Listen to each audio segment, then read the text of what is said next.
So hello guys, म चाहिँ यहाँ जनकपुर जाँदै थियो होइन। अनि यस्तो यहाँ चाहिँ हाम्रो यहाँ काम चाहिँ चालु भएको रहेछ। सो जे होस् राम्रै छ होइन, काम पनि एकदम राम्रो चालु भएको रहेछ यो हाम्रो रोडको लागि।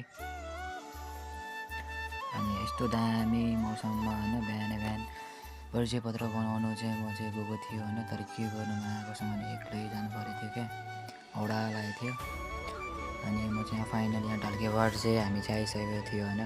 म चाहिँ अगाडिको सिटमा बसेर यहाँ ढल्केबाट हामी आइसकेको थियो गाइज होइन। अनि यस्तो दामी पनि मौसम थियो, जाडो पनि लागिरहेको थियो होइन, के गर्नु। अनि यो चाहिँ हाम्रो ढल्केबरदेखिको यता जनकपुर जाने बर्दिवास जाने यो चाहिँ बाटो हो होइन, बिचको।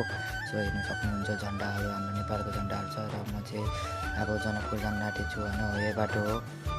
र फाइनली म चाहिँ यहाँ होइन यो जनकपुर हामी आइसकेको छौँ। र तपाईँहरूलाई म देखाउँथ्यो तर त्यो भिडियो चाहिँ डिलिट भयो। सो केही छैन, यो चाहिँ जनकपुरमा यो चाहिँ खुक्कियो, यो दिवालमा चाहिँ दामी यो छ कि फोटो खुक्कियो, थाहा छैन कमेन्ट गर्नु है। अनि फाइनली म चाहिँ यहाँ जनकपुरको यो मन्दिर पनि आइसकेको छ, हजुरहरूले हेर्नु सक्नुहुन्छ। एकदम दामी छ मन्दिर पनि होइन, बबाल छ। र जति हेऱ्यो उति नै हेर्न मन लाग्ने मन्दिर छ होइन, एकदमै राम्रो यो मन्दिरमा ढोक्या पनि। र म चाहिँ यहाँबाट चाहिँ फेरि यहाँ गाडी चलिसकेँ, के गर्नु होइन। परिचय पत्र बनाउनु गएको, एकदम भिड भएर चाहिँ म जान सकिनँ।